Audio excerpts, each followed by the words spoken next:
پیارے پیغمبر صلی اللہ علیہ وسلم کی بابت آتا ہے کہ اذا دخل العشر شد مئزرہ واحیا لیلہ وایقظ اہلہ، کہ جیسے ہی رمضان کا آخری عشرہ شروع ہوتا، پیارے پیغمبر صلی اللہ علیہ وسلم کی آیت مبارکہ تھی کہ شد مئزرہ، آپ علیہ السلام کمر ہمت کس لیتے، احیا لیلہ، رات بھر آپ علیہ السلام بیدار رہتے، وایقظ اہلہ،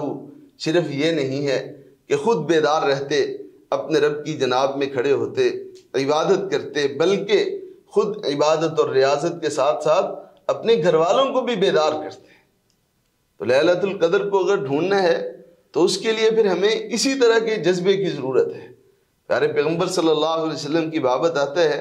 کہ یجتہد فی العشر الاواخر ما لا یجتہد فی غیرہ، کہ چونکہ آپ علیہ السلام اس عشرے کی اہمیت کو، اس کی قدر و قیمت کو،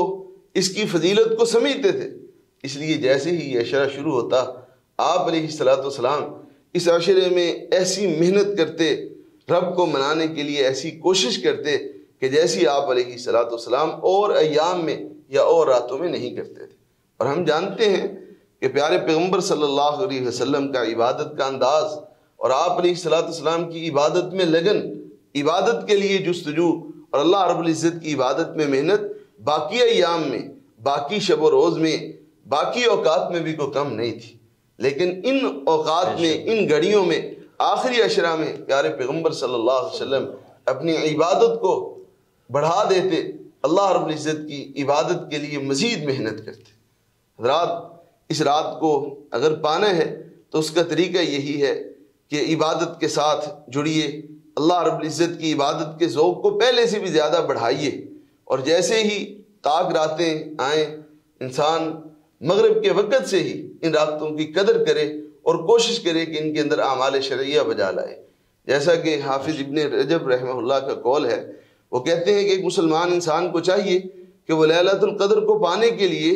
طاق راتوں کے اندر غسل کرے،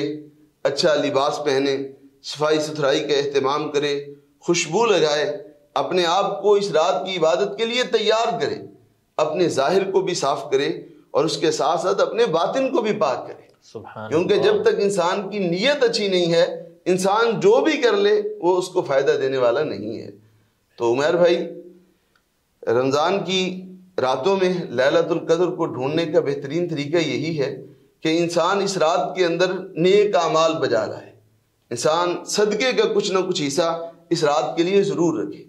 بھلے چند پیسوں کی صورت میں ہو، چند روپے کی صورت میں ہو، لیکن کوشش کریں کہ اس رات میں صدقے کا ایک منتخب حصہ ضرور اللہ رب العزت کی جناب میں، اللہ کی بارگاہ میں پیش کریں۔ ایسی ہی تلاوت قرآن کریں،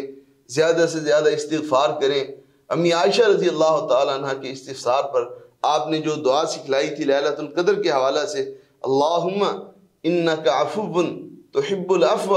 فاعف عنی، کثرت کے ساتھ اس دعا کو پڑھے، اور اس کے ساتھ ساتھ ایک اور بہت بڑی بات،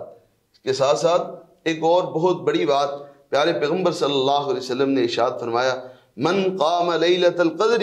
ایمانا واحتسابا غفر له ما تقدم من ذنبه۔ بخاری مسلم کی حدیث ہے